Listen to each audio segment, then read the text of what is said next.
Welcome to the Great Canadian Piggy Bank, where we help parents raise money smart kids.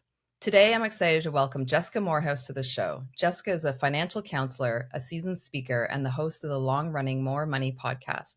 She's also the best-selling author of Everything But Money, which became a national bestseller. Today's episode is about turning our own money anxieties into opportunities, so our kids inherit confidence, not stress, around money. Jessica, welcome to the show. I'm so excited to have you here today. Thanks for having me. Excited to be here. Your book, Everything But Money, explores how our upbringing and culture shape our relationship with money. For parents listening, why is it important to recognize that money is more than just math? I mean, money is so wrapped up into our society. We still have this ingrained belief because of capitalism, and there's a lot of history that goes into it where our money is very connected to who we see ourselves as, but also how society sees ourselves as. So it's very wrapped up into our personal identity. And there's a lot of stereotypes that still exist and really unfounded beliefs about people who have money and who don't have money. We can talk about anything but that thing. We can't go there because it's just so personal and it's very vulnerable, and no one wants to acknowledge or talk about the fact that they may not have it all figured out. They don't know everything. They may have made some mistakes because we're all trying to present ourselves as well-adjusted members of society who have it all together, that have financial security, and nothing's wrong, because no one wants to lead with, well, I've made some mistakes, because we're all trying to look like, hey, we're perfect, everything's great, but that's not reality. It's an important thing for us to all explore, but I don't think we really give ourselves permission, and society doesn't give us ourselves permission to really go there, because then you're being vulnerable is one of the hardest things you can do, especially when it comes to acknowledging certain things. I have a complicated relationship, somewhat toxic relationship with money. What I discovered, though, which is really great after the book came out, is no one's been like, oh, wow, I'm never going to listen to her again because she doesn't have a perfect relationship with money. Actually, we're like, I'm so glad you said that, because it makes you more human. And then it makes me feel like maybe I can do the internal work with myself to figure out what's going on, which has been really, really amazing. So I'm really grateful for that. I love that. We're now a generation that are becoming more self-aware. A Mhm. lot of our parents weren't. And because of that, we didn't grow up with really healthy financial role models. Mm. How can we start to recognize and reset our own inherited money stories before we pass them on to our kids? Yeah, that's the one thing that I'm excited about for future generations, is they're having more conversations and they're putting up more boundaries, and they're doing things that I would have never dared to do when I was, in my 20s, because my superiors at work and life were baby boomers, and they had a very set way of doing things, and again, a lot of set rules on what you could and couldn't explore and talk about, including money. So I'm really excited to see younger generations say, I don't want to repeat the cycle of my parents and my grandparents. I think it's really exciting to see this shift happen. It's uncomfortable for a lot of people, even millennials, because I think we're the last generation that had to fall in line and, do this hard work. And now we're seeing, Gen Z say, no, I'm not going to do that, or I need vacation, or we're going to advocate for ourselves. And so it's really nice to see the big shift and the conversations happening. And I think a big reason for that especially is you can go on TikTok or YouTube or whatever and see people have these conversations publicly. And that gives people more information and more tools and opportunity to advocate for themselves and say, yeah, we're not going to repeat what happened to our parents or our grandparents. We can actually make the shift because we have more resources and tools and more voices to advocate for all of us, which is really cool. Talking to a lot of parents, they feel very anxious about money themselves. How can they avoid passing that anxiety on to their kids? I'd say, just kind of like anything, you've got to do the work on yourself before you can teach your kids. I think the one thing that I've learned is we're all doing the best that we can, but until you figure out your relationship with money, what are the things that are holding you back? How could you prevent pushing those onto your kids? Because you don't even know that they're there. So you really do need to do the digging of, who am I? How do I feel about money? What is my first money memory? And there's a bunch of exercises in my book that can help you specifically answer some of these questions. what is my path from, parents, grandparents onward? What does that look like in terms of money, and how have things flowed to me, and how can I talk about things in a different way so they don't automatically flow to my kids? If you are in a partnership, you and your co-parent, your partner, you need to all be on the same page with that as well, right? So, and that's difficult because then you're like, oh, my partner would never talk about money. It's like, well, now you have to for your kids, because one thing that frustrates me so much is that I have been talking about money for this long. To first, when I was in my 20s, it was people in their 20s. And now I'm talking more to people in their 40s and 50s, and people still have the same financial issues. I feel like we should be beyond this. The information's there, but it's because we're still figuring out, we're still at the beginning point of understanding money beyond just the dollars and cents. And so if we can start doing that work now, you will be able to see your kids not repeat some of your money mistakes, such as getting into debt when they're a student because they don't understand how student loans work or credit cards work. Like that is it's a thing that is life changing if you know how to use credit appropriately, and you don't. If you can teach your kids how not to do that and how to view money as it's not bad or good, it's just a tool, but you need to learn the rules so you can use it in the best way possible, then you're going to set them up for absolute success. And then compound that with teach them some good behaviors with saving, teach them how to start investing regularly. And so it does start with you as the parent to break that cycle for you. And it's going to be uncomfortable and difficult because you're going to have to admit and throw your hands in the air. Yeah, I did some things wrong, or maybe I didn't do the right thing here, but that doesn't mean it's too late. I can change it at any point. And I can set the tone for my kids to have a much healthier relationship with money, where it's not, oh, be careful. Like I used to be afraid of money in some respects because I knew how damaging it could be. And part of that was from the generational trauma that I learned doing research for my book. We need to understand that so we can teach the future generation, okay, this is what we're not going to do. We're going to break the cycle. We're not going to continue.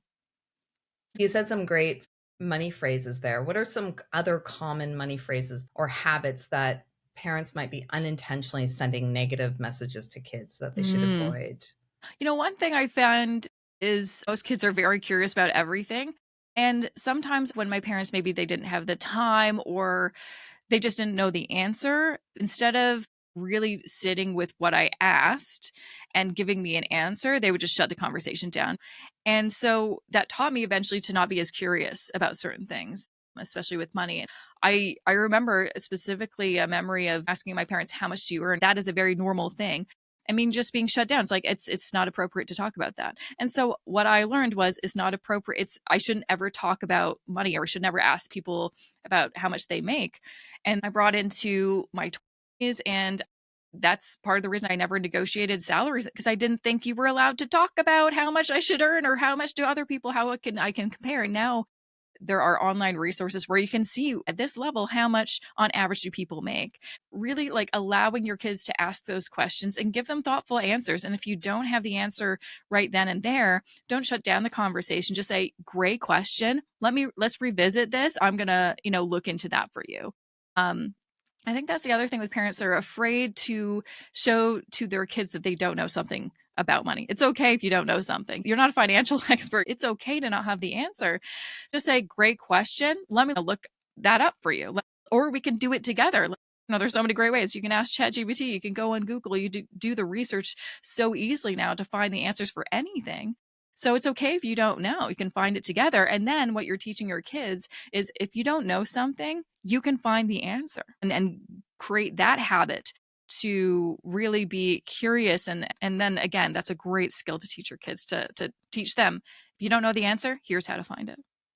So I'm hearing a great way for parents to not send negative messages then is to talk about it, find the answers together, Yep. keep everything on the table. If they ask Yes. you how much money you make, Yeah, and if you're have a uncomfortable talking conversation. about that number too, just like adults are, if you ask like someone, hey, how much do you make? Most Absolutely. people are uncomfortable talking about that because, again, they think that is directly connected to how you view them. And so if I say how much I earn, you might be like, oh, that's more or less than I thought. And then it might change your viewpoint on them.